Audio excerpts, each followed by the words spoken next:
নিকাশি নালা তৈরি করছে পুরসভা বানারহাটের সাঁকোয়া ঝোড়ায়, কিন্তু সেই নিকাশি নালা নিয়ে রাজনৈতিক চাপানুতোর তুঙ্গে এক বিজেপি নেতা তিনি আবার ওই কংক্রিট তুলে নিয়ে দেখাচ্ছেন যেখানে নিম্নমানের সামগ্রীতে কাজ হচ্ছে।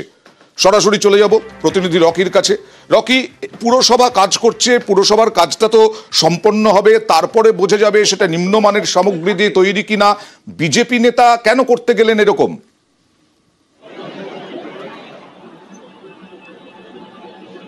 অনন্ত, তোমাকে বলে রাখতে চাইবো, বানারহাট ব্লকের অন্তর্গত সাঁকোয়াঝোড়া 1 নং গ্রাম পঞ্চায়েতের অন্তর্গত গঙ্গানগর কলোনি এলাকায় সরকারি প্রকল্পের মাধ্যমে কংক্রিটের কিন্তু নালা তৈরি করা হচ্ছে এবং সেই নালার নিম্নমানের কাজ করা হচ্ছে বলে অভিযোগ করেছে এলাকার বাসিন্দা সহকারে সেখানে একজন বিজেপি সমর্থক।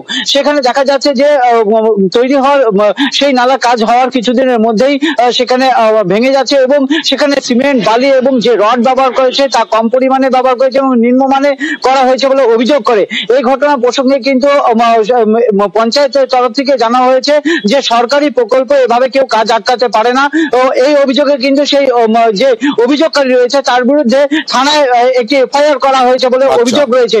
এর পাশাপাশি কিন্তু অভিযোগ রয়েছে সেই এলাকায় যে কাজ হচ্ছে তার যে একটি ফলক, সরকারি ফলক লাগানো হয়, কোন প্রকল্পের কাজ, কত টাকার প্রকল্পের কাজ এবং কতটা কাজ, সে কিন্তু ফলক বসানো হয়নি। আর এই ঘটনা ঘিরে কিন্তু রীতিমতো বিজেপি নেতা তিনি কি অভিযোগ করছেন আর পাল্টা পঞ্চায়েত কি বলছে?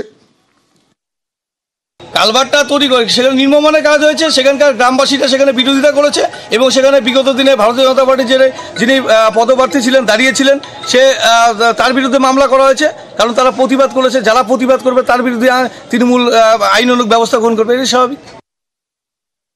ঢালাই হলে ঢালাইটাকে একটু শুকোতে দিতে হয়, কাঁচা অবস্থাতে ওটাকে ভাঙা হয়েছে এবং আমাদের ধারণা যে ছেলেটা প্রথম থেকে এই কাজটাকে বাধা দিয়ে আসছে তারই প্ররোচনায় এই ভাঙাভাঙিগুলো করা হয়েছে।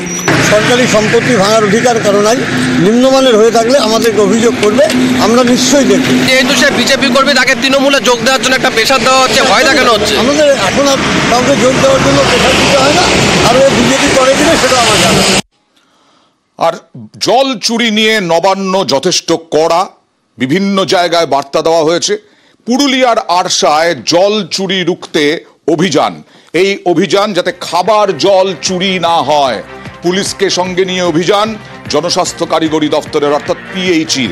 কোথায় কোথায় চুরি হচ্ছিল, যেমন সরাসরি ইন্দ্রজিতের সঙ্গে কথা বলবো। এর আগে আমরা দেখেছি ইন্দ্রজিৎ বিভিন্ন হোটেল, বিভিন্ন আবাসন, সেই সমস্ত জায়গায় জল চুরির অভিযোগ উঠেছে, পাইপলাইন কেটে দেওয়া হয়েছে। এখানে কি অভিযোগ?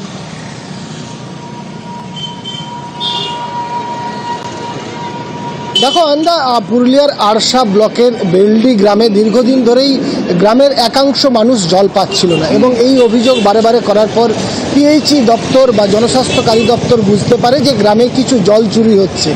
এই জল অপচয় হচ্ছে, একদিকে জল নিয়ে সেই জল খেতে চাষের জন্য ব্যবহার হচ্ছে, পানীয় জল অন্যদিকে বিভিন্ন কাজে ব্যবহার করা হচ্ছে, ফলে বিশুদ্ধ পানীয় জল নষ্ট হচ্ছে, অপচয় করা হচ্ছে। এই অভিযোগ পাওয়ার পরেই তারা একেবারেই স্থানীয় পঞ্চায়েত এবং পুলিশের সহায়তা নিয়ে গ্রামে গিয়ে সেই সব যারা বেআইনিভাবে জলসংযোগ করে এবং জল অপচয় করে তাদের জলসংযোগ বা তাদের লাইন কেটে দেয় এবং তাদের সতর্ক করা হয় আগামী দিনে যাতে জল অপচয় না করা হয়। তার কারণ এই কারণেই গ্রামের একাংশ জল পাচ্ছিল না। একেবারে স্থানীয় বাসিন্দারা সেটাই বলছেন যে কেউ পাচ্ছেন কেউ পাচ্ছেন না, এইরকম ভাবে জল চুরির ফলে কিছুগুলো লোক পায়, কিছুগুলো লোক নাই পায়। কারা পায়? এই কুলিটা মোটামুটি প্রায় কম বেশি পাই, ওই দিকের পাড়াটাতে নাই পাই। কারণটা কি? জল তুলে দিচ্ছে কোথা থেকে? পাম্পে করে? পাম্পে কি কোনো সবজি বাড়ি কেউ পাটা আছে এমনি হয়েছে, এবার কেউ একটু সবজি চাষ করেছে, ও ঝিটে দিয়েছে।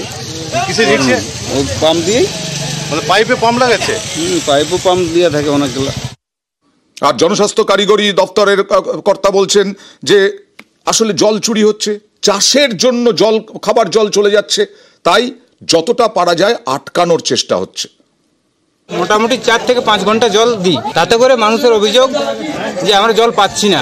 অনেকের টুলু পাম্প বিভিন্ন খেতিবাড়ি করছে, জলটা ওয়েস্টাই করছে। তো আমরা থানার ওসি আছে, পঞ্চায়েতের প্রধান আছে, একসাথে আমরা কাজ করি যাতে অবৈধভাবে জল নষ্ট না হয়ে সঠিকভাবে সবাই জল পাই তার ব্যবস্থা করছি আমরা।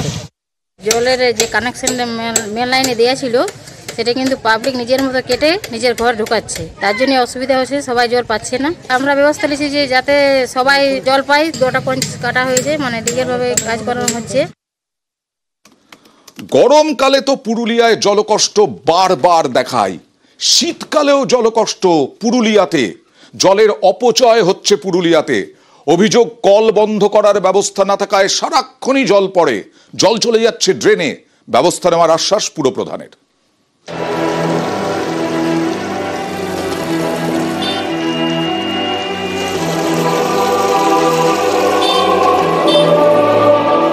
রাস্তার পাশে পুরসভার কল, স্থানীয়দের দাবি এসব জলের কল বন্ধ করা যায় না, তাই রোজ খাবার জলের অপচয় হয়। আবার কোথাও কলই নেই, অনবরত জল পড়েই যাচ্ছে। এ ছবি পুরুলিয়ার পুরো এলাকার, যে পুরুলিয়ায় জলকষ্টে ভোগে। শীতও পুরুলিয়া শহরের অনেক জায়গায় জলের অভাবের অভিযোগ, সেই পুরুলিয়াতেই জলের অপচয় এভাবে রোজ। এইদিকে টাঙ্কির থেকে জল দেখি বেরিয়ে যাচ্ছে, কিন্তু সেটা আমরা তো দেখতে পাই, কিন্তু সেটা পৌরসভা দেখে কি দেখে না জানি না। হ্যাঁ, এটা তো নিশ্চয়ই দেখা উচিত। এইদিকে যদি নষ্ট হয়ে যাচ্ছে, এটা অবশ্যই কন্ট্রোল করা উচিত। পৌরসভা তো ট্যাপের সিস্টেম করা উচিত, তো ট্যাপের সিস্টেম করলে ধরুন জলটা অন্তত সংরক্ষণ হবে, যে জলটা ভেস্ট হয়ে যাচ্ছে। সাধারণ মানুষের দরকার আছে যে যেসব জায়গাতে ধরুন জলটা নষ্ট হয়ে যাচ্ছে, তাদেরও একটা চিন্তা করা দরকার আছে যে এটাকে জলটাকে কীভাবে বন্ধ করা দরকার। আমি চাইবো যে জলটা যাতে মানে সংরক্ষণ করা হয় এবং জলটা যাতে নষ্ট না হয়, ভেস্ট না হয়। আমরা বেশ কিছু জায়গায় পদক্ষেপ গ্রহণ করেছি, মাঝখানে কাজ বিভিন্নতে থমকে আছে।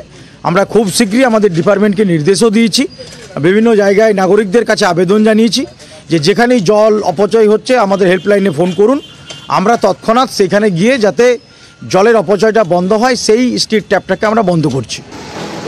পুরুলিয়া থেকে ইন্দ্রজিৎ মণ্ডল, নিউজ 18 বাংলা। ভেড়ির জন্য ভাড়া, প্রকাশ্যে কোটি কোটি টাকা বিলি করা হলো পুলিশি পাহারায়। প্রায় 1 কোটি টাকা পাহারায় 3000 জনকে দেওয়া হলো টাকায়। ছবি উত্তর 24 পরগনার শাসনের দাঁতপুরে।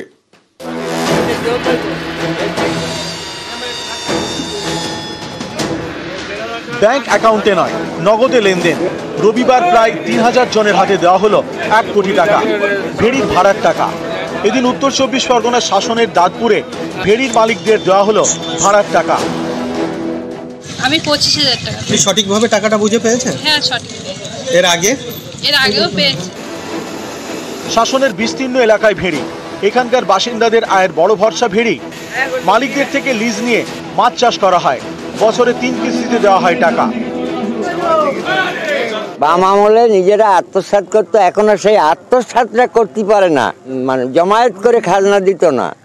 এই 2 বছর এত সুন্দরভাবে খাজনা পরিশোধ করতেছে মানুষের, এতে আমরা খুব গর্বিত, খুব খুশি। আমাদের জমি আছে 10 বিঘার মতো। আপনি সব টাকাই পাচ্ছেন? হ্যাঁ, পাচ্ছি। আগে এইভাবে প্রকাশ্যে দেওয়া হতো না, 2024-2025 এই 2 বছর প্রকাশ্যে জনগণের সামনে ডেকে এই মৌজার যতজন আছে প্রত্যেকেরই ডেকে টাকা দিচ্ছি। স্থানীয়দের দাবি কয়েক দশক ধরে এখানকার প্রায় 1200 বিঘা ভেড়িতে মাছ চাষ হচ্ছে, কিন্তু মালিকরা ভাড়া পাচ্ছেন 2021 সাল থেকে। তার আগে ভাড়ার টাকা যেত নেতাদের পকেটে। বছর খানেক আগে ভেড়ি কমিটি তৈরি হয় শাসনের দাঁতপুরে। কমিটি সিদ্ধান্ত করে আমরা 1 বছর ধরে আমরা ওপেন মাঠে মাইক লাগিয়ে, মাইক খাটিয়ে এবং যার যা প্রাপ্য তাকে আমরা তার হাতে তুলে দিচ্ছি। কত গ্রাহককে টাকা দিচ্ছেন? কম বেশি 3000 গ্রাহক। কত টাকা পরিমাণটা? কম বেশি 1 কোটি টাকা। তৃণমূলের পক্ষ থেকে অকশন করা হচ্ছে, তার যা যদি দরটে 15,000 টাকা করে, তাহলে ওরা 10,000 টাকা করে ওই জমির মালিকদের দিচ্ছে এবং 5,000 টাকা করে কেটে রাখছে। খাস জমির ক্ষেত্রেও তাই, 5,000 টাকা করে যেটা কেটে রাখছে সেটা তৃণমূলের নেতা, মাতব্বর, এমএলএ মিলে সেটা লুট করে খাচ্ছে। ভেড়ির মালিকদের টাকা দিতে এদিন পুলিশ মোতায়েন করা হয়। জিয়াউল আলম, নিউজ 18 বাংলা।